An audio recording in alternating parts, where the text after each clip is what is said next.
नमस्कार दोस्तों, आप देख रहे हैं डायनामिक न्यूज और आज फरवरी 2026 और इस वक्त की बड़ी खबरों के साथ मैं हूं श्रिया पांडे और आज हम लेकर आए हैं उत्तर प्रदेश की टॉप 25 सबसे जरूरी और अहम खबरें। तो चलिए शुरू करते हैं बिना किसी देरी के।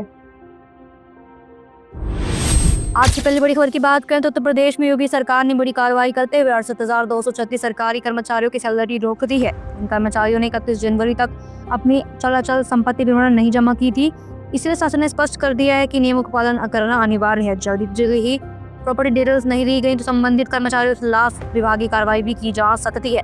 अगली मुख्य खबर की बात करें तो कानपुर के पनकी इलाके में 3 महीने पहले लव मैरिज करने वाली युवती दीपिका की संदिग्ध हालात में मौत का मामला सामने आया है। मृतका के पति शोएब ने कमरे का दरवाजा बंद होने की बात कही, लेकिन पुलिस के पहुंचते हुए फरार हो गया। दीपिका के गले पर चोट के निशान मिले हैं, साथ ही पुलिस ने सबको पोस्टमार्टम के लिए भेजकर मामले की जांच शुरू कर दी है। अब बात करें अगली बड़ी खबर की तो यूपी कैबिनेट की बैठक के दौरान सियासी हंगामा देखने को मिला, जब मंत्री अनिल राजभर और सुहेल देव भारतीय समाज पार्टी प्रमुख ओम प्रकाश राजभर के बीच तीखी जुबानी जंग हुई। बयानबाजी में मां के दूध जैसे शब्दों से लेकर व्यापारियों के अपमान के आरोप भी लगाए गए। इस टकराव से गठबंधन के भीतर बढ़ते खिंचाव के संकेत मिले हैं, जिसे विपक्ष भी मुद्दा बना रहा है।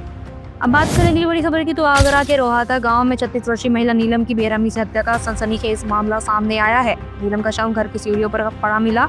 घटना की जानकारी तब हुई जब बेटी ने फोन देखा और परिवार को सूचना दी। मौके पर पुलिस पहुंची और फॉरेंसिक टीम ने जांच शुरू कर दी है। साथ ही हत्याकारों और आरोपियों की तलाश भी लगातार जारी बताई जा रही है। अब बढ़ते हैं अगली बड़ी खबर की ओर। हाथरस के सीएमओ कार्यालय में रिश्वतखोरी का मामला सामने आया है, जहां एंटी करप्शन टीम ने इंटर्नशिप आवंटन के बदले रिश्वत मांगने वाली एक महिला क्लर्क को 5,000 रुपए देते हुए रंगे हाथ गिरफ्तार किया। शिकायत मिलने के बाद टीम ने जाल बिछाकर कार्रवाई की। आरोपी से पूछताछ जारी है और भ्रष्टाचार निवारण अधिनियम के तहत आगे कानूनी कार्रवाई भी की जा रही है। अब बात करें अगले मुख्य खबर की तो नोएडा के सेक्टर 18 में एक महिला रेस्टोरेंट के बाहर रोजाना युवकों द्वारा खुले में पेशाब करने का मामला सामने आया है, जहाँ सीसीटीवी कैमरे में कैद हो गया है। रेस्टोरेंट संचालिका ने विरोध किया तो आरोपियों ने धमकी दी और शिकायत के बाद पुलिस ने फुटेज के आधार पर जांच शुरू कर दी है और आरोपियों की पहचान भी की जा रही है। अब बात करें बड़ी खबर की तो बागपत के बड़ौद क्षेत्र में एक महिला ने पड़ोसी और उसके बेटों पर अश्लील हरकतें करने और पिस्टल दिखाकर धमकाने का गंभीर आरोप लगाया है। पीड़िता के घंटा का वीडियो भी बनाया सोशल मीडिया पर, जो वायरल हो रहा है। लगातार शिकायत के आधार पर पुलिस ने तीनों आरोपियों के खिलाफ मामला दर्ज कर लिया और जाँच भी शुरू कर दी है। बात करेंगे बड़ी खबर की तो गोरखपुर में मुंबई की रहने वाली महिला प्रिया शेट्टी की हत्या का सनसनीखेज मामला सामने आया है, जहां पुलिस जांच में खुलासा हुआ है कि लिव इन पार्टनर और उसकी पत्नी ने मिलकर इस वारदात को अंजाम दिया है। हत्या के बाद महिला का शव सड़क किनारे फेंक दिया गया था। पुलिस ने आरोपी पत्नी और पति और ससुर को गिरफ्तार कर लिया है और मामले की गहन जाँच भी जारी है लगातार। अगली मुख्य खबर की बात करें तो कानपुर की मूक बधिर किशोरी खुशी गुप्ता की खुशखबरी सामने आई है, जहाँ आयुष्मान भारत योजना के तहत हुए सफल कोक्लियर इम्प्लांट के बाद खुशी ने पहली बार आवाज़ सुनी और अपने पहले शब्द थैंक यू योगी जी कहे। यह पर परिवार के लिए बेहद भावुक रहा। साथ ही डॉक्टरों के मुताबिक ऑपरेशन पूरी तरह सफल भी रहा और खुशी की सुनने की क्षमता में लगातार सुधार हो रहा है। अगली मुख्य खबर की बात करें तो बस्ती में कथित लव जिहाद का बड़ा मामला सामने आया है, जहाँ अजफरुल हक प्रिंस पर 100 से अधिक हिंदू लड़कियों को प्रेम जाल में फंसाने, ब्लैकमेल करने और व्यापार में धमकेलने की गंभीर आरोप लगाए गए हैं। पुलिस ने इस मामले में अब तक 8 आरोपियों को गिरफ्तार कर लिया है और लगातार जांच एजेंसियां भी पीड़िताओं के बयान दर्ज कर पूरे नेटवर्क की पड़ताल कर रही है। अगली मुख्य खबर की बात करें तो गोरखपुर के कथावाचक राजन जी महाराज ने अपनी टीम को गोली मारने की धमकी मिलने का खुलासा किया है। इन्होंने इस मामले पर भावुक प्रतिक्रिया देते हुए कहा कि धमकी देने वालों में हिम्मत है तो आकर हमें बताए सामने। रामन जी ने इसे आस्था और अभिव्यक्ति की स्वतंत्रता पर हमला बताया है। साथ ही मामले के सामने आने के बाद सुरक्षा को लेकर सवाल उठने लगे हैं और जांच की मांग भी लगातार जारी बताई जा रही है। अब बात करेंगे बड़ी खबर की तो मुजफ्फरनगर में प्रेम त्रिकोण अर्थात लव ट्रायंगल से जुड़ा हत्या का सनसनीखेज मामला सामने आया है, जहां एक महिला ने अपने दूसरे प्रेमी के साथ मिलकर पहले प्रेमी की गला घोंटकर हत्या कर दी। हत्या के बाद शव को नाले में फेंक दिया गया। उसके बाद पुलिस ने तेजी से कार्रवाई करते हुए 24 घंटे के भीतर ही महिला और उसके साथियों को गिरफ्तार कर लिया और अब आगे मामले की जांच जारी है। अगली खबर की बात करें तो देवरी में ठगी का चौंकाने वाला मामला सामने आया है, जहां मोमोज का लालच देकर कक्षा 7 के छात्र से करीब 85 लाख रुपए के गहने ठग लिए गए। आरोप है कि 2 दुकानदारों ने बच्चे को बहला फुसलाकर वारदात को अंजाम दिया। परिजनों की शिकायत पर पुलिस ने दोनों आरोपियों को गिरफ्तार कर लिया और मामले की गहन जाँच की जा रही है और ठगी की नेटवर्क भी पड़ताल हो रही है। अगली बड़ी खबर की बात करें तो बरेली के निलंबित मजिस्ट्रेट अलंकार अग्निहोत्री ने 7 फरवरी से दिल्ली कूच की चेतावनी दी है। उन्होंने ST/SC एक्ट को लेकर केंद्र सरकार पर निशाना साधते हुए इसे दुरुपयोग का माध्यम बताया है। साथ ही अग्निहोत्री ने इस कानून को लेकर हाई कोर्ट में चुनौती देने की भी तैयारी जताई है। इसके बाद के बयान प्रशासनिक और राजनीतिक हलकों में हलचल तेजी से बढ़ रही है।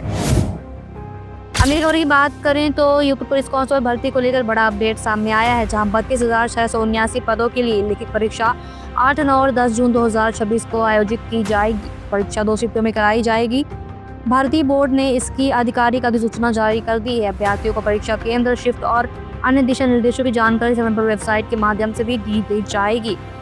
अगली मुख्य खबर की बात करें तो चुनाव आयोग के विशेष गहन पुनरीक्षण अर्थात SIR प्रक्रिया के दौरान उत्तर प्रदेश की ड्राफ्ट वोटर लिस्ट में से 2.89 करोड़ नाम हटाए गए हैं। इसके बाद राज्य में कुल मतदाताओं की संख्या हटाकर करीब 12 करोड़ रह गई है। आयोग ने स्पष्ट किया है कि ड्राफ्ट सूची पर दावे और आपत्तियां दर्ज कराने की अंतिम तिथि 6 फरवरी तक की गई है। इसके बाद अंतिम वोटर लिस्ट जारी कर दी जाएगी।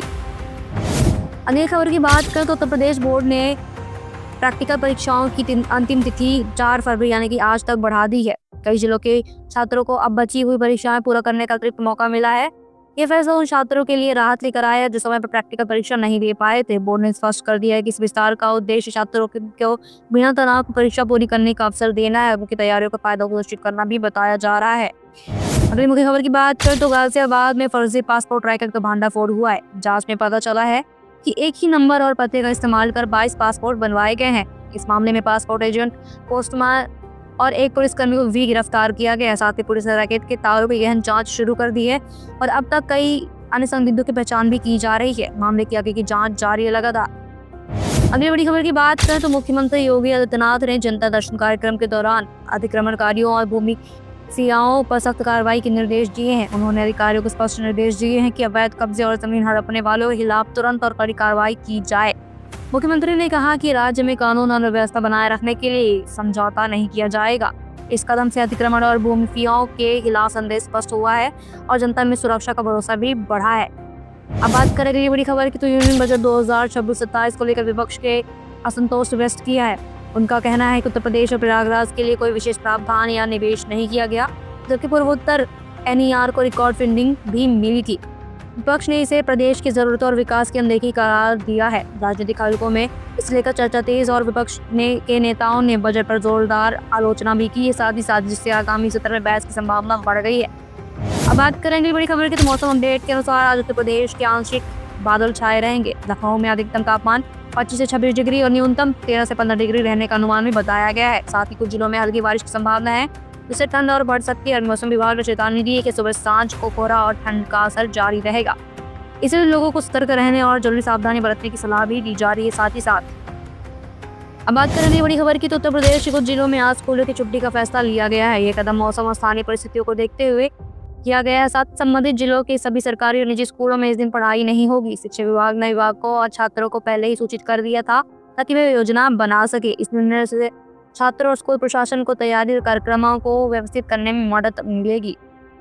तो दोस्तों, ये थी उत्तर प्रदेश की 25 मुख्य खबरें। ज़्यादा जानकारी के लिए चैनल सब्सक्राइब करें, लाइक करें और शेयर करना बिल्कुल ना भूलें। अभी तक आप देख रहे थे डायनामिक न्यूज़। कल फिर मिलेंगे नए अपडेट के साथ। तब तक के लिए धन्यवाद।